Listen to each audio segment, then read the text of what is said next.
Ka jing ap kemilenti jong ki ba ban wan no election MDC kan so urlong no menta usnem haka baka jing tep vote kan long no hau benai rempang kiseng san pathe ba pher berkumjuk ki kertong kila ya keleng ka beri onyo trap ban pa ni ka jing kershan na ki ba ka jing ben kre jong kiseng san pathe ba pher la kedai ki parti ki bedon hakaling sorkar berkumjuk ki parti ki bedon hakaling persya ke pen kre bahaya gini ki election MDC ke ban salong hapok KHEDC berhapok GHEDC. Dangi pai sepok maulai konstituensi haduk menta don tang artali ki parti kiban sia kun bar ki basa ki kertong kini kun kum independen bar kini ki kentub ya oba tebor patau uban sia kun kum u independen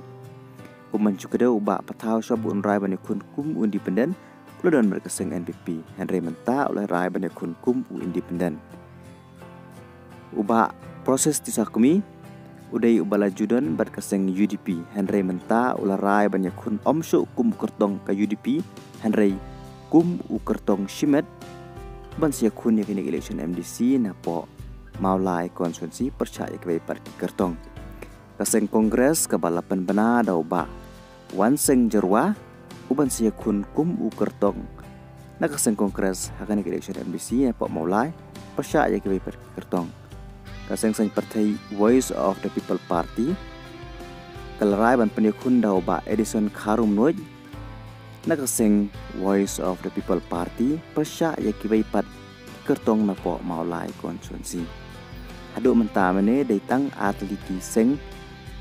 kiban ya kun na po maulai bat kibasa gede kiban sia kun kum independen kumman cukadeu ruhang ne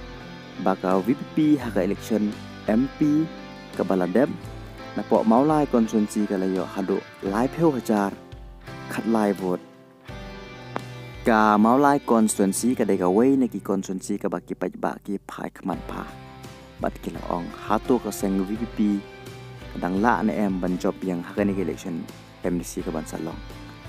bat ya kata ka shong ka rai jong ki ba la ki ibit dekim ibit ani kini kudu ki kertong ka baki ba jong ka maulai ki ibit ban pha chaka jing dorbar jong ka ki HEDC ka ban salong hau rempang mentau snem